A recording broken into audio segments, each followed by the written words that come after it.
Jusqu'à maintenant, on a vu comment il faut former la voix passive en français et en néerlandais. Regardons en latin maintenant. À la phrase de gauche, la voix active utilise la terminaison T qu'on connaît depuis toujours pour la troisième personne du singulier. La phrase de droite est à la voix passive.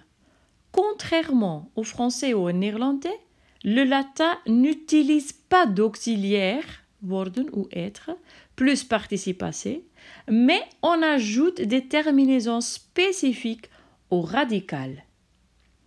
De slaaf bouwt het amfitheater, stam radical plus T. Het amfitheater wordt gebouwd, ça c'est à la voix passive, donc on voit radical plus tour. Tour, ça c'est une nouvelle terminaison. Donc, pas d'auxiliaire pour la voix passive, mais on ajoute au radical des terminaisons spécifiques à la voix passive. Voici les terminaisons.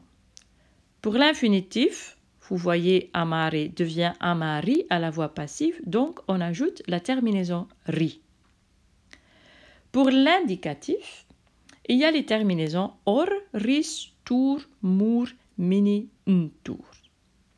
Il faut que vous appreniez ces terminaisons par cœur. Deze uitgangen zullen jullie uit het hoofd moeten leren. Or, ris, tour, moer, mini, ntour. Voici les 5 modèles des verbes. Vous voyez que ces terminaisons reviennent pour chaque modèle. À chaque fois, il y a or, ris, tour, moer, mini, ntour. Les lettres en bleu sont les voyelles thématiques.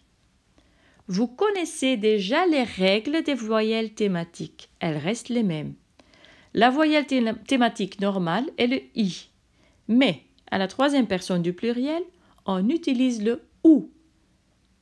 Et devant un R, le I devient un E. Ça, c'est les règles qu'on connaît déjà. Pour l'infinitif à la voix passive, il y a 3 options. Il faut regarder les modèles. Pour les modèles amare, monere et audire, l'infinitif est formé du radical plus la terminaison ri, ri. Pour le modèle tegere, l'infinitif est formé du radical plus la terminaison i. Et pour le modèle capere, l'infinitif est formé du radical simplement. Pour terminer, on va voir comment on forme le complément d'agent en latin. En tout cas, le complément d'agent est ablatif. Mais s'il s'agit d'une personne, l'ablatif est introduit par la préposition ap. Par exemple, amphitheatrum a servo aedificatur. Vous voyez que je n'ai pas écrit ap, mais a, parce que la préposition ap peut perdre le B devant une consonne. Het amfitheater wordt gebouwd door de slaaf. Donc, door de slaaf, par l'esclave en français. Et en latin, a servo sont les compléments d'agent.